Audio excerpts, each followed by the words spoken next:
All right, this is Ubaid on behalf of Electronics, and in this video, we'll be talking about demand, okay, as well as terms and terminologies relevant to demand.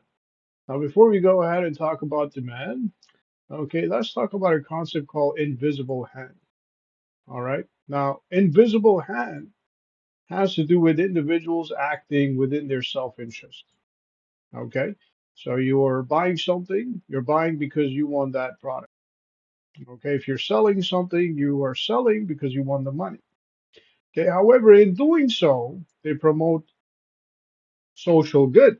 Okay, so in doing so, they may expand the economy.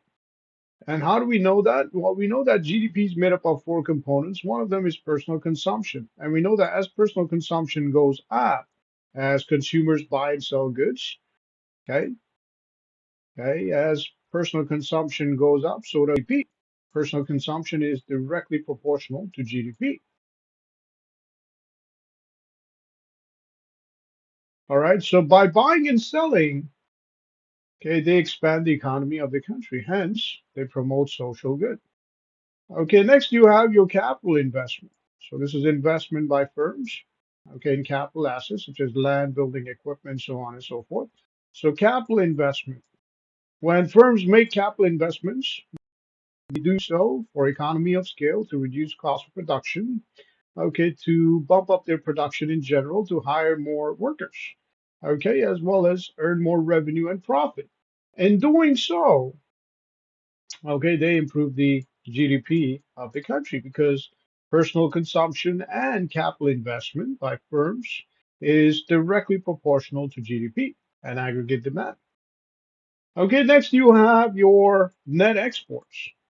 Okay, net exports as firms, businesses, and individuals expand, okay, as they grow in terms of business, they also export a lot of products.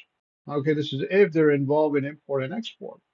And when they export, they improve the economy of the country. Even though they might be exporting the product to earn revenue, to make profit, they're not necessarily thinking about the economy or social good, but because they export, the way the system is worked out, the way the system is organized, the way the gross domestic product works, the way the economy works, is that when they export and when they act in their self-interest, they promote the social good by expanding the economy. The GDP goes up as a result of which, okay, people get employed. Okay, you have more employment within the country, and you've got more personal consumption. So this goes back to your okay, your first one over here, which is personal consumption. All right, now apart from that, you also have government spending. Now, government, okay, your government may spend money. So government spending. When government spends money, they spend money on things like infrastructure. Now, when they spend money on things like infrastructure, okay, they improve the economy. So the governments may spend money because obviously um, they might be thinking about investments, okay, in terms of the tax revenue they earn. And as they make more investments, okay, either for the public or for the governments to earn revenue, okay, they expand the economy of the country. All right, so that has to do with the concept of invisible hand. Now, apart from this concept, okay, let's talk about some of the terminologies relevant to aggregate demand, starting with and in general.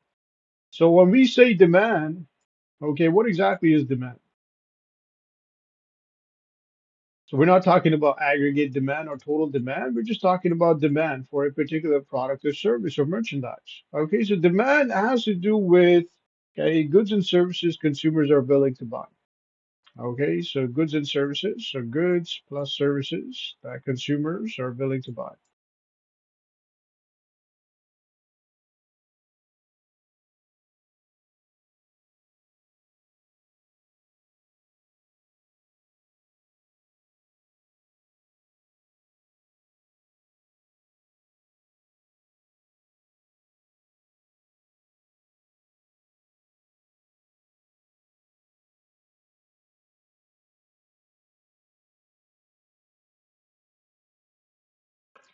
And because they're willing to buy goods and services. Okay, demand for those goods and services goes up. So this demand goes up. All right. And again, you also have to understand that demand is what the consumers are willing to buy. Okay, what the consumers will pay for a certain product at a certain price. Okay, so price, if price goes up, demand goes down.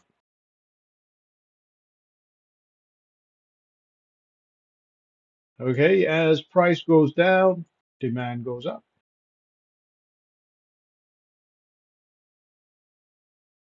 Okay, which essentially means that demand also has to do with the ability to pay.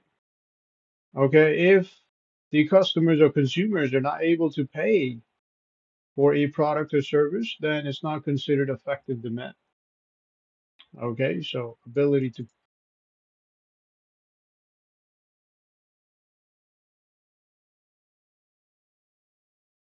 all right, so demand doesn't necessarily mean that a customer wants a certain product or merchandise and thus creates demand in the society.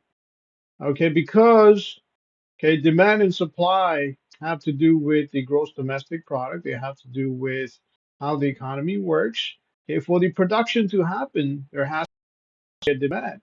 And this demand has to be based on what the consumers are able to afford. Okay, it doesn't necessarily have to be based on what the consumers want. Okay, but what the consumers want and what they're able to afford. Okay, so demand has to do with ability to buy.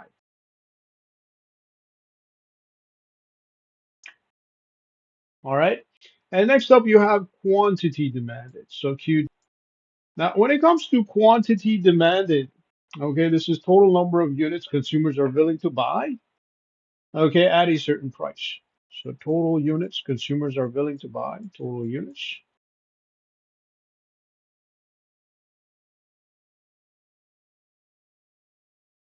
consumers are willing to buy at a certain price.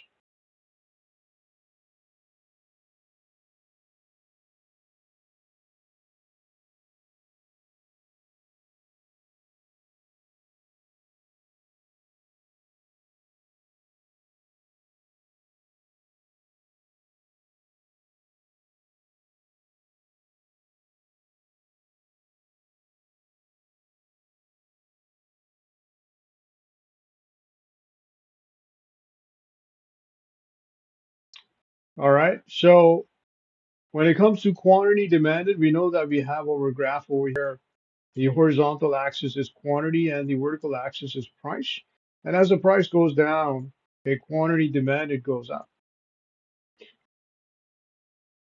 Okay, which basically means that the consumers are willing to buy a product or service at this price, and they're able to afford a product or service at this price.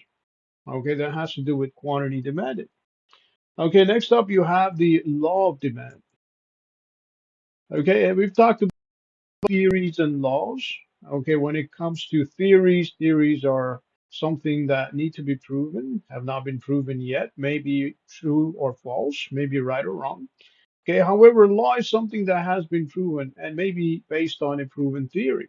Okay, so say for example, in history, when it comes to um, law of gravity wasn't essentially a law of gravity before it was proven. Okay, prior to the gravity being proven, it was a theory.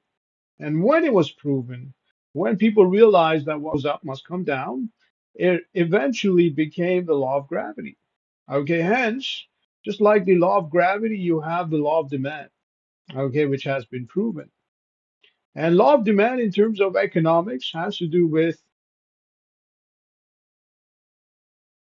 okay, this has to do with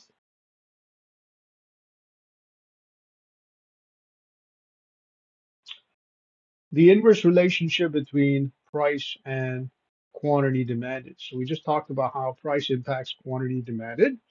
So this is inverse relationship. So inverse relationship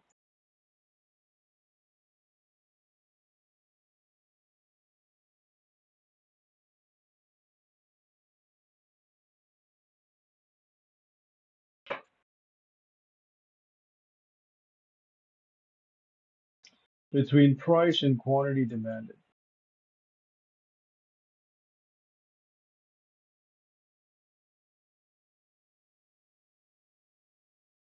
Okay, so that basically means as price goes down,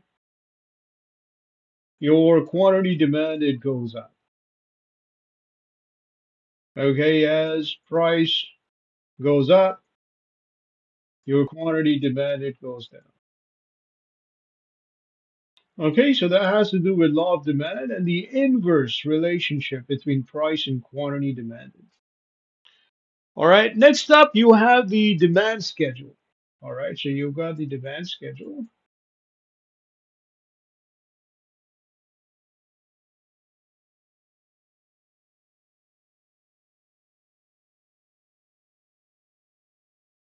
Demand schedule has to do with a table of values. All right, so say for example, you have price of gasoline in dollars and you have demand in gallons. So demand in gallons, G. All right, as price of gasoline goes up, demand goes down. As it goes down, demand goes up. Okay, however, we're talking about table of values over here. So let's say the price is so and so, the demand will be 50 gallons. Okay, within a country, within a nation, so on and so forth. All right, now apart from demand schedule, you have the demand curve, and this is your demand curve over here. Okay, which shows the inverse relationship between price and quantity demanded. Okay, as the price goes down, demand goes up. As the price goes up, demand goes down. All right, so as the price goes down, they went along this curve, okay, rather than the shift of the curve. And when you have a movement of this curve, movement along the curve, rather, okay, we're basically considering ceteris paribus, all other factors being equal. Okay, so you're not considering technological change, cost of production, so on and so forth. You're simply trying to figure out what the impact of price is on quantity demanded, on your demand. All right, so that's movement along the curve. And as you move down in terms of the vertical axis, okay, as the price goes down, okay, your quantity demanded goes up, which means as you move down, you're also moving further to the right along the curve. Okay, and as you move up, you're moving further to the left when it comes to quantity demanded, because as price goes up, your quantity demanded goes down. All right, so it's being reduced. So if this was 50, for example, gallons, okay, then this will become 10 gallons as price goes up. Okay, so that would be it when it comes to terms and terminologies relevant to demand as well as invisible hand. On behalf of V Electronics, this is Obey. Have yourself a great day.